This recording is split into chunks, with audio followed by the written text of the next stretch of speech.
ओम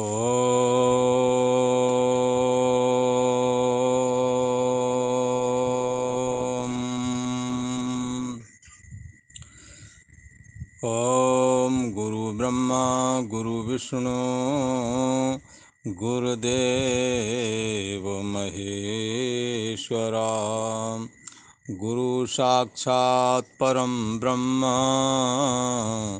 तस्मै श्री गुरुवे नमः। ओम योगेश्वर श्री कृष्ण भगवान की जय।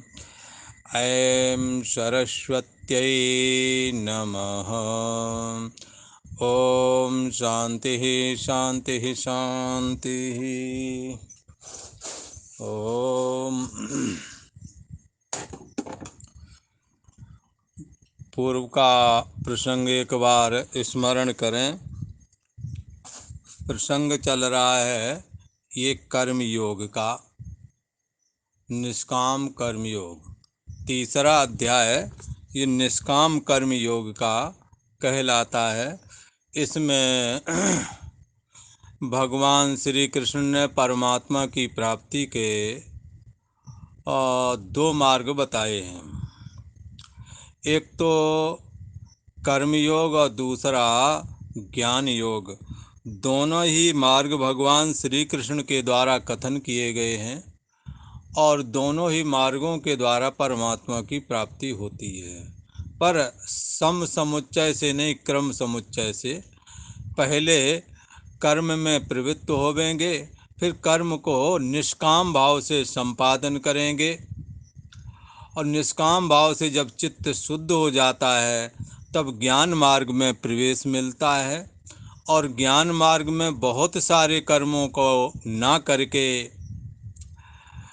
जो शरीर के निर्वाह मात्र के लिए जो कर्म हैं उन कर्मों को करना और आत्मा का श्रोतव्यो मंतव्यो निदिध्यासितव्या और आत्मा का श्रवण मनन निध्यासन में ये साधक ज्ञान योग मार्ग वाला जो साधक है ये आत्मा का श्रवण मनन और निध्यासन जो है उसमें लग जाता है और घर गृहस्थी के बहुत सारे कर्मों से अपने को ये निवृत्त कर लेता है। और श्रवण मनन करता हुआ जब आत्म तत्व को उपलब्ध होता है तब देखता है कि जितने भी कर्म थे वो शरीर मन इंद्रिय देह और अहम तक ही थे, पर अहम का जो साक्षी है इसमें कर्मों का अभाव है। ये निर्गुण है, निराकार है, निष्क्रिय है और चैतन्य सत्ता मात्र है। इसलिए ये सारे बुद्धि देश का साक्षी है। जैसे तुम्हारी बुद्धि देश का साक्षी है वैसे ही और भी जो लोग हैं उनकी बुद्धि में भी यही चैतन्य सत्ता विद्यमान है। इसलिए सबकी बुद्धि देश का जो साक्षी है वही तुम्हारी बुद्धि देश का साक्षी है। इसलिए इस व्यापक चैतन्य सत्ता को जब बाधित अहम करके स्व से अभिन्न होकर के परशेष रूप करके जो बचा है सोहम अस्मि, वो मैं ही हूँ, ऐसा करके ये उपासना करते करते हुए और एक दिन अपने दृष्टा भाव को बाधित करके उसी चैतन्य सत्ता में समाहित हो जाता है। इसी को गीता में आगे ये कहने वाले हैं कि आत्म संसम मना कृत्वा न किंचिदपि चिंतयेत। अपनी आत्मा में इस मन को स्थापित करके इस परछिन्न व्यक्तित्वपना को अपने आत्मा में स्थापित करके फिर कुछ भी सोचना ना चाहिए और उस चैतन्य सत्ता में ही अपने को चैतन्य सत्ता रूप अचैत चिन्मात्पना एहसास करता हुआ शांत हो जाना चाहिए, निर्विकल्प हो जाना चाहिए। जब उस तत्व में स्थित होकर के ऐसी स्थिति लाभ को देखा ज्ञान मार्ग वाले साधक ने, तो देखा कि कर्म तो हमारे में है ही नहीं। कर्म तो शरीर मन इंद्रिय देह और अहम तक हैं। इसलिए कर्म के दायरे से वो बाहर हो गया है, उस पर शास्त्र का अब अधिकार नहीं रह गया है। शास्त्र उसके लिए ऐसा कथन नहीं करता कि ये ब्रह्मज्ञानी को ऐसा करना है और ऐसा नहीं करना है। ऐसा करना है, ऐसा नहीं करना, ये विधान तो जो जो अभी देह के तल पर जीते हैं और परछिन्न व्यक्तित्वपना रूप अभिमान के तल पर जो जीते हैं, उन्हीं के लिए ये शास्त्रों का विधान है, न कि ब्रह्मज्ञानी के लिए। ब्रह्मज्ञानी तो इन सब कर्मों से पार हो गया है, उसके लिए तो श्रुति ने ऐसा कह दिया है, भिद्यते हृदय गंति छिद्यन्ते सर्व कर्मणा छियन्ते छियन्ते सर्व संशया, बोला भिद्यते हृदय ग्रंथि। हृदय ग्रंथि का जब भेदन हो गया, अर्थात यह जो परछिन्न व्यक्तित्वपना जब बाधित होकर के चैतन्य सत्ता मात्र में स्थिति लाभ प्राप्त हो गया है, तो हृदय ग्रंथि का भेदन हो गया है। छिद्यन्ते सर्व संशय, सारे संशय खत्म हो गए कि मैं परमात्मा से अभेद हूँ कि नहीं, वो तो प्रत्यक्ष देख लिया, परमात्मा ही परमात्मा है, दूसरा नहीं। सारे संशय खत्म हो गए। छियन्ते चाश कर्माणि, और अहंकार बाधित होने से इसके कर्मों का भी अंत हो गया। तस्मिन् दृष्टि परावरे, इस परम ब्रह्म परमात्मा का जब साक्षात्कार होता है तब उसके साथ ये घटना घटित होती है। पर प्रारंभ में तो ज्ञान कर्म योग में प्रवृत्त होना पड़ेगा, और कर्म योग में प्रवृत्त होकर के निष्काम भाव से अपने काम करें, दूसरों के भी काम आवें, ऐसा करके उसका ज्ञान मार्ग में प्रवेश होगा। फिर ज्ञान मार्ग में कर्मों की छटनी करके, बहुत कर्मों को ना करके कुछ कर्मों को करेंगे जो शरीर निर्वाह मात्र के लिए हैं। इसके बाद में वो ज्ञान योग में प्रवेश कर जाता है और आत्मा में स्थिति लाभ करके देखता है, तो कहता है कर्म तो हमारे में है ही नहीं। इसी को रामायण में ऐसे कहते हैं, कर्म की होएं स्वरूपें चीने। कर्म उसके द्वारा नहीं संपन्न हो पाते हैं, कर्म उसको नहीं बांधता है जिसने अपने स्वरूप अहम का भी जो साक्षी है, बुद्धि देश का भी जो साक्षी है, वो सर्व बुद्धि देश का साक्षी है, उसको मैं बुद्धि करके स्वीकार कर लिया है। सोहम अस्मि, वो मैं ही हूँ ऐसा करके धारण कर लिया है, उसको फिर कर्म नहीं बांधते। ऐसा का भगवान श्री कृष्ण कहते हैं कि ऐसे महापुरुष के लिए कोई कर्तव्य बाकी नहीं है, फिर भी वो अपनी इच्छा के अनुसार, प्रारब्ध कर्म के अनुसार उसकी चेष्टा थोड़ी होती है, और वो चेष्टा भी लोकोपकार के लिए होती है और लोगों को शिक्षा देने के लिए होती है कि जब मैं करूँगा तो लोग भी करेंगे, लोग हमारे प्रति श्रद्धा रखते हैं, यदि मुझको भजन करते देखेंगे तो वो भी भजन करेंगे, यदि मैं माला जपूँगा तो ये लोग भी माला जपेंगे, यदि मैं एकादशी और नवरात्रि आदि का व्रत करूँगा तो ये भी करेंगे। ऐसा लोक संग्रह करने के लिए व्रत आदि धारण करके तप का भी तप को करता है और करके लोगों को दिखाता है। इस प्रकार से इसकी चेष्टाएं दूसरों के लिए होने लगती हैं। और इस विषय में अर्जुन को भगवान श्री कृष्ण अपना उदाहरण रखते हैं। हे अर्जुन, देखो मैं इस जगत का ईश्वर हूँ, मेरे से सारी सृष्टि उदय होती है, मेरे में स्थित है, मेरे में लीन हो जाती है। मैं इस जगत का आदि हूँ, ब्रह्मा आदि और सप्त ऋषि मनु आदि मुझसे ही उत्पन्न हुए हैं। मैं इस जगत का कारण हूँ, मुझे कोई ऐसी वस्तु नहीं है जो मुझे अप्राप्त हो, मुझे सब कुछ प्राप्त है। मेरे ऊपर कर्तव्य कर्म का विधान नहीं है, मैं सर्वाधिष्ठान ब्रह्म हूँ, मैं हूँ, मैं इस जगत का आधार हूँ, आधार अधिष्ठान सब कुछ मैं ही हूँ।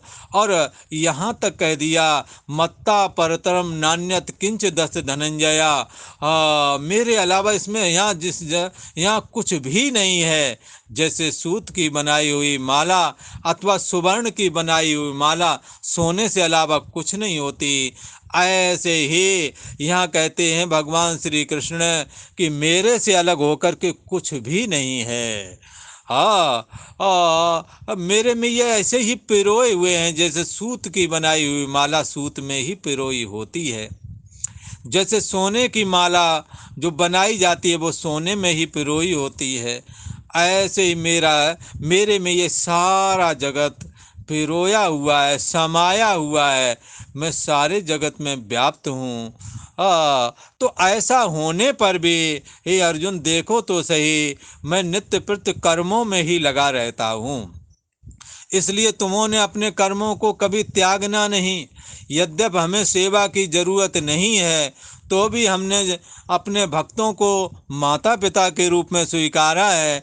ऐसे स्वीकारे हुए जो माता पिता हैं, यद्यप हमारा उनके प्रति कोई कर्तव्य नहीं बनता है, तो भी मैं उन्हों को प्रतिदिन उठ कर के प्रणाम करता हूँ। धर्म की स्थापना के लिए मैं दुष्ट राजाओं के विनाश करने के लिए तत्पर रहता हूँ। नाना प्रकार की राजनीति खेल करके और राजाओं का खेल बनाना और बिगाड़ना, धर्म की रक्षा के निमित्त, किसी के प्रति द्वेष बुद्धि करके नहीं। ऐसे ये काम धर्म है, मैं दिन रात इन कामों में लगा रहता हूँ। और भगवान श्री कृष्ण ब्रजमंडल को छोड़ के जब से गए हैं, तब से इनको एक दिन की भी छुट्टी नहीं मिली कि ये गोपियों से जा कर के मिलते। क्यों नहीं मिली? क्योंकि ये कर्मों से इन्हें छुट्टी नहीं मिलती, ये बराबर कर्म में ही लगे रहते हैं। इसलिए हम यदि कर्म में लगें तो हम ये कौन सी बड़ी बात है, जब परमात्मा श्री कृष्ण स्वयं कर्मों में ही बरतते हैं और लोगों को कर्म में बरतने के लिए प्रेरणा देते हैं। ऐसे भगवान श्री कृष्ण को नमस्कार है। ये भगवान श्री कृष्ण अपने विषय की जो बात रखते हैं वो आप ध्यान से सुने। भगवान श्री कृष्ण क्या कह रहे हैं? ये कह रहे हैं, हे अर्जुन, न मे पार्थास्ति कर्तव्यम त्रिषु लोकेषु किंचना नानवाप्तमवाप्तव्यम वर्त एव च कर्मणि। भगवान श्री कृष्ण कहते हैं, हे अर्जुन, मुझे तीनों लोकों में ना तो कुछ कर्तव्य है, अर्थात मेरे लिए कोई विधान नहीं कि भगवान श्री कृष्ण को ये काम करना, ये काम नहीं करना। मैं अज्ञान रहित उपलक्षित आत्मा को मैं बुद्धि करके जानता हूँ, जो कि समस्त बुद्धि देश में सबकी बुद्धि को सत्ता दे रहा है। मैं सबका अंतर्यामी हूँ, इस अंतर्यामी पर किसी का विधान नहीं होता। और देह इंद्रिय आदि जो कहो दिखता है हमारा, ये तो हमने थोड़े समय के लिए धारण किया है। संभवात्म आत्म माया, मैं अपनी माया को अधीन करके कुछ समय के लिए शरीर धारण किया है, न कि हमेशा के लिए। भक्तों के कार्य सिद्ध हो जाएंगे जब मैं दुष्टों को दंडित करके धर्म की स्थापना पूरी कर लूँगा, तो ये शरीर जो हमने संकल्प किया है कि मैं शरीर के रूप में दिखूं, तो ये दिखना भी बंद हो जाएगा। इसलिए मैं अपनी माया को अपने अधीन करके मैं शरीर धारण करता हूँ, न कि देहाभिमान से ग्रसित होकर के आम मनुष्य की तरह मैं जन्मा हूँ। ऐसा आपने कभी नहीं लगाना। जैसे ये और मनुष्य जन्मे हैं, ये भगवान श्री कृष्ण भी ऐसे ही जन्मे होवेंगे, ऐसी परिकल्पना तुमोंने कभी नहीं करनी। क्योंकि मैं सगल संपूर्ण जगत की उत्पत्ति स्थिति और प्रलय करने हारा एकमात्र जगत का ईश्वर हूँ। मेरे से ही ब्रह्मा विष्णु रुद्र आदि उत्पन्न होते हैं। मैं ही जगत के आकार में हूँ, मैं ही देवताओं के रूप में तब्दील हुआ हूँ। इसलिए मैं तो अपनी इच्छा अनुसार बरतता हूँ। इसलिए ईश्वर कर्तुम अन्यथा कर्तुम, कुछ भी करने में ईश्वर ये समर्थ है। ऐसी सामर्थ्य भगवान श्री कृष्ण ने की है। इसलिए जो ऐसा जानते हैं, आगे भगवान श्री कृष्ण बोलने वाले हैं, जो ऐसा जानते हैं, ये भगवान श्री कृष्ण भी आम आदमी की तरह है। ये भी घर गृहस्थी आदि संचालन करते हैं, ये भी दुखी और सुखी होते हैं। ये भी लोगों के बीच में नाचते हैं, गाना गाते हैं आदि, ये जो क्रियाएं करते हैं, तो ये आम आदमी की तरह होंगे। ऐसा तुम कदापि सोचना नहीं। यदि ऐसा कोई सोचता है तो भगवान की माया के द्वारा उसके मन में, उसकी बुद्धि पर पर्दा कर दिया गया है, क्योंकि उसके इतने सद्गुण नहीं हैं कि भगवान श्री कृष्ण के विग्रह को, जो कि सर्वथा निर्दोष है, तो निर्दोष ही देख सके। ऐसी बुद्धि में सामर्थ्य नहीं है। इसलिए नाहम प्रकाशा सर्वस्व योग माया समावृता। भगवान ये बात आगे कहने वाले हैं कि मैं सभी के हृदय में प्रकाशित नहीं होता हूँ, सभी को मैं जगत का ईश्वर हूँ ऐसे भाव से प्रकाशित नहीं करता। ये बात नहीं जानने देता जो भक्त नहीं है, जिसने तपह कर्म नहीं किया है, जिन्होंने बड़े बुजुर्गों की, आचार्यों की, संतों की और गुरुओं की सेवा नहीं की है, उनके सामने मैं जगत का ईश्वर हूँ ऐसा भाव प्रकट नहीं होने देता हूँ। ना हम प्रकाश है सर्वस्व योग माया समावृता। ऐसे लोगों के सामने मैं योग माया की चादर ओढ़ लेता हूँ। वो भगवान श्री कृष्ण क्या कहते हैं ये आप देखें, और उनके लिए शास्त्र का कोई विधान नहीं है तो भी वो कर्मों को कर रहे हैं। तो हम किस खेत की मूली हैं? हमें तो अवश्य ही कर्म में लगे रहना है, अकर्मण्यता को दूर से ही त्याग देना है। भगवान श्री कृष्ण कहते हैं, हे अर्जुन, मुझे तीनों लोकों में ना तो कुछ कर्तव्य है, कोई विधान नहीं हमारे लिए कि ऐसा करो ऐसा ना करो, पर मैं गंदे कर्म, निषिद्ध कर्म करता नहीं, अच्छे कर्म ही करता हूँ, जिससे धर्म की स्थापना हो, जिससे संतों को सुख मिले, जिससे सज्जन पुरुष निश्चिंत और स्वतंत्र होकर के अपना जीवन धारण कर सकें, संतुष्ट रहें, सुखी रहें। मैं वही सब कर्म करता हूँ। मैं किसी को दुखी करने के लिए कोई कार्य नहीं करता। मैंने जो ये शरीर धारण किया है वो दूसरों को सुखी करने के लिए धारण किया है, न कि दुखी करने के लिए। यद्यप विधान नहीं है तो भी मैं लोगों को सुखी करना ही पसंद करता हूँ, दुख देना पसंद नहीं है मुझे, ऐसा भगवान श्री कृष्ण ने कहा। भगवान श्री कृष्ण कहते हैं, मेरे लिए कोई कर्तव्य नहीं है और ऐसा भी नहीं है कि कोई भी वस्तु मेरे लिए प्राप्त करने योग्य हो कि मैं प्राप्त कर लूं, ऐसी बात भी नहीं है, और ऐसी भी कोई वस्तु नहीं है जो मुझे अप्राप्त हो। मुझे सब कुछ प्राप्त है, हाँ, हर चीज़ मुझे प्राप्त है, ऐसा भगवान श्री कृष्ण कहते हैं। फिर भी हे अर्जुन देखो तो सही, मैं कर्मों में ही बरतता हूँ, मैं कर्म करता रहता हूँ। इसलिए भगवान श्री कृष्ण ने इसी गीता में कहीं बोले हैं, तस्मात् त्वं कुरु कर्म। हाँ, तुम कर्मों को करो, पूर्वई पूर्वतरम कृतम, तस्मात् कुरु कर्मई कर्माणि। इसलिए तुम कर्मों को ही करो। कैसे कर्मों को करें? किसी ने कहा, अरे भाई, जैसे तुम्हारे पूर्व वाले करते रहे, उससे पहले वाले करते रहे, सबसे पहले वाले जैसे करते रहे, जिन्हों को हमों उपदेश दिया था प्रारंभ में, निष्काम कर्म योग का और ज्ञान योग का, ये जो दो मार्ग बताए थे, जैसे ये जीते रहे, जैसे ये चलते रहे, वैसे तुम भी करो। कुरु कर्मय, इसलिए तुम कर्म करो, पूर्वई पूर्व तरम कृतम। और कर्म के करने से चित्त निर्मल होवेगा और ज्ञान को प्राप्त होकर के कर्मों का हमारे में अत्यंत अभाव है। ये बात जब अपने को बुद्धि देश का साक्षी मैं हूँ ऐसे भाव में जब स्थिति लाभ प्राप्त करोगे तो स्वतः ही दिखेगा। भगवान श्री कृष्ण कहते हैं, हाँ, मैं जगत का ईश्वर हूँ तो भी मैं कर्म में ही बरतता हूँ। तो अर्जुन ने कहा, महाराज तुम्हें कर्म का विधान तो है नहीं, फिर भी कर्म करते हो, ये आपकी राजी है, आपकी महानता है कि आप कर्म करते हैं, पर अगर ना करें तो आपको कौन सा पाप लग जाएगा, आप क्या नरक चले जाएंगे? ऐसी कोई शंका करे तो उसके लिए भगवान श्री कृष्ण बोल रहे हैं, क्या बोल रहे हैं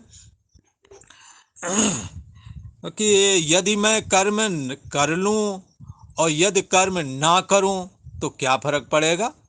तो ऐसी जिज्ञासा होने पे कहते हैं, भगवान श्री कृष्ण कहते हैं, यदि मैं कर्मों को ना करूं तो बड़ी भारी हानि हो जाएगी। बोले महाराज, क्या हानि हो जाएगी? बोले हानि ये हो जाएगी कि मेरे को अकर्मण देख करके ये दुनिया के सब लोग अकर्मण हो जाएंगे। और वर्ण संकरता का करने वाला मैं हो जाऊंगा, अर्थात अकर्मण्यता का बीज बोने वाला मैं कहूँगा, और ये बात मुझे बर्दाश्त नहीं है। ऐसा भगवान श्री कृष्ण ने मानो कहा। भगवान श्री कृष्ण कहते हैं, यद हियम न बरतेयम जातु कर्मण्यतंद्रता मम वर्तमानु वर्तन्ते मनुष्या पार्थ सर्वसा। बता रहे बड़ी हानि हो जाएगी, यदि मैं कर्मों में सावधानी पूर्वक ना बरतूं तो बड़ी हानि हो जाएगी। अब यहाँ देखने वाली बात है, जब भगवान श्री कृष्ण कहते हैं बड़ी हानि हो जाएगी, तो बंधुओं आप भी यदि घर के गार्जियंस हैं तो बच्चों के सामने उनकी माताओं को कुछ ऐसा नहीं बोल देना कि कहीं वो तुम्हारी नकल करके अपनी माँ को वही शब्द बोलें जो आप बोल रहे हो अपनी पत्नी को। इसलिए आपको घर के गार्जियंस को बड़े सावधानी पूर्वक चलना होता है। जैसे भगवान श्री कृष्ण सारे जगत के गार्जियंस हैं, मालिक हैं, हाँ पिता हैं, इसलिए वो हर काम को बड़े सावधानी पूर्वक करते हैं। हमें भी अपने कर्मों को सावधानी पूर्वक बरतना है और उन कर्मों से बचना है जिससे परिवार, जिससे समाज विघटित होता है। वो हमें उन कर्मों को करना है आसक्ति और फल की इच्छा से रहता अपने दायित्वों को दूसरों के प्रति निर्वहन करना है और अपने परिवार को जोड़ के रखना है, प्रेम का बर्ताव करना है। हाँ, ये वशीकरण एक मंत्र है, तज दो वचन कठोर। ये बस में करने का एक ही मंत्र है, हम प्यार करें, दूसरों से प्रेम से बोलें। ये कड़ुआ वचन परसु वचन बोले नहीं कबहूँ, ऐसा कहा। ये कड़ुआ वचन कभी भी नहीं बोलना है।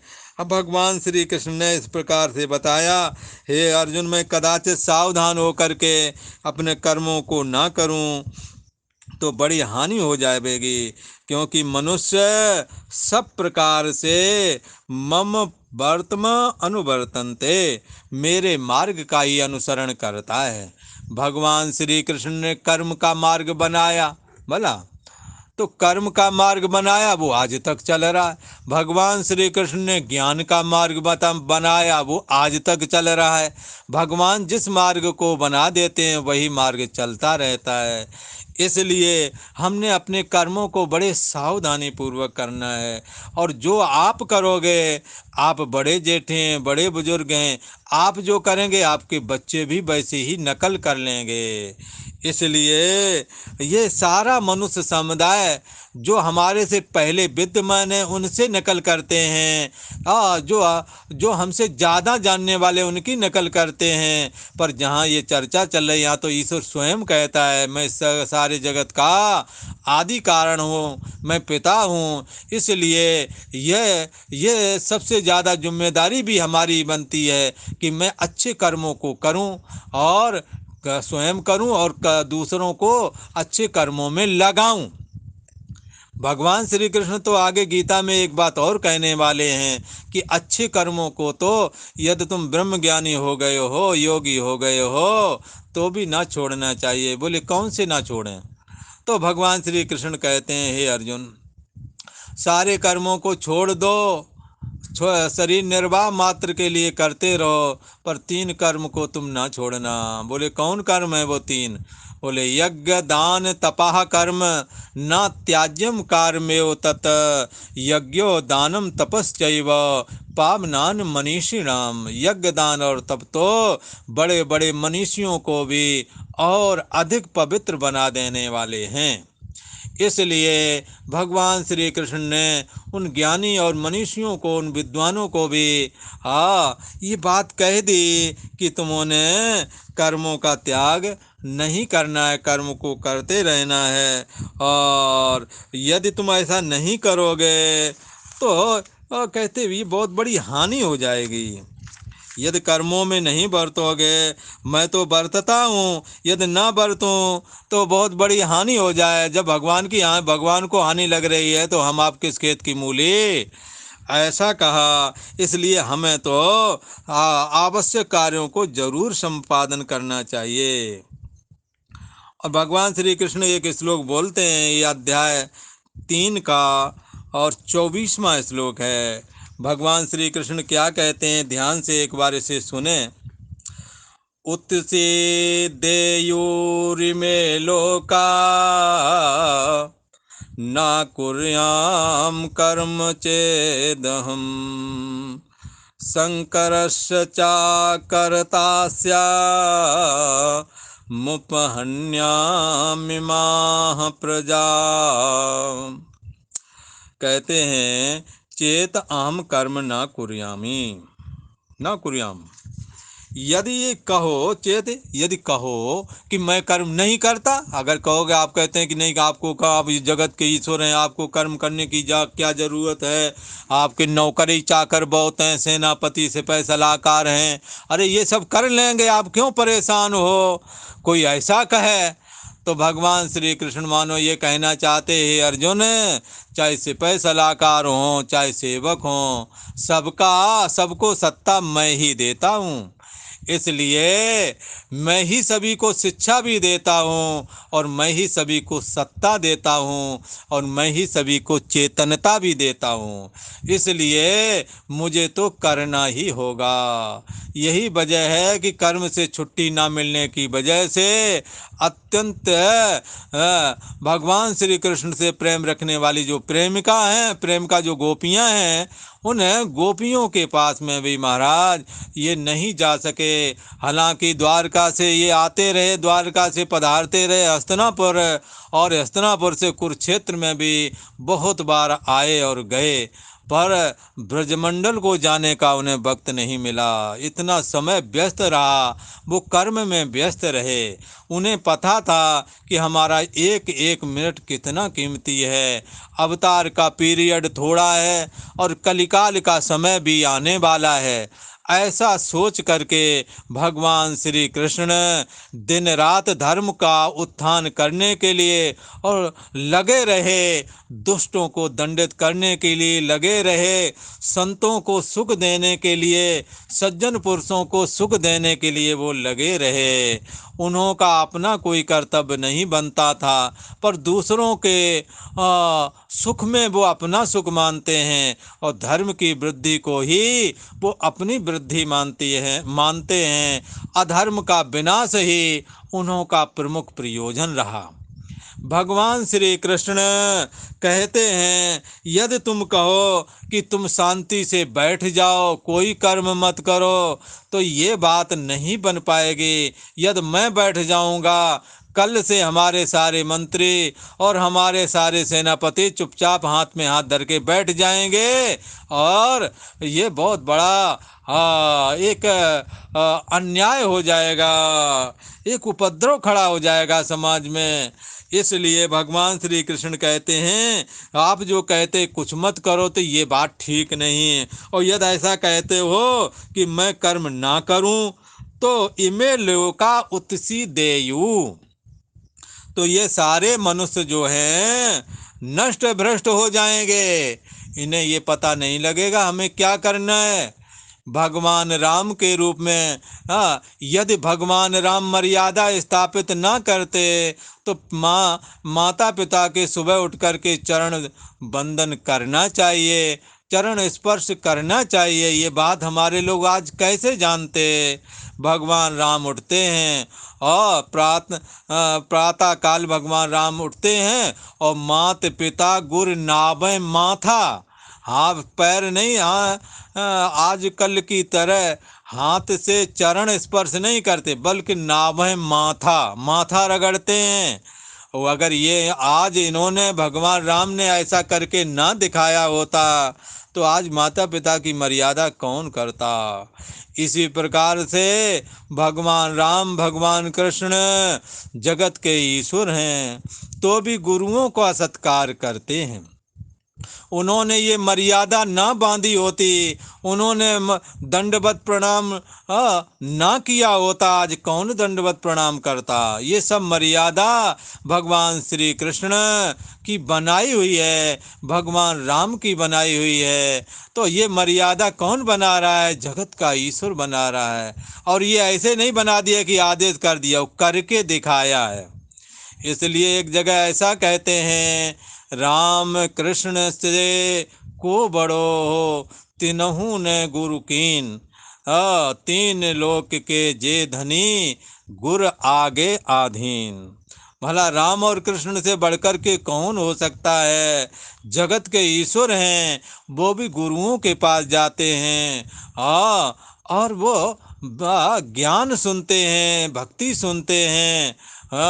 वेद पुराण वशिष्ठ सुनावे, और सुने राम यद्यप सब जाने। भगवान राम वशिष्ठ जी से सब कुछ सुनते हैं, और सुनते हैं पर जानते सब कुछ हैं, फिर भी सुनते हैं। ये मर्यादा ईश्वर के द्वारा बनाई हुई है। ये ईश्वर भगवान कृष्ण के विग्रह में, ये भगवान श्री कृष्ण जो जगत के ईश्वर हैं, आज कह रहे हैं यदि मैं कर्म को ना करूं तो ये सारे मनुष्य नष्ट भ्रष्ट हो जाएंगे।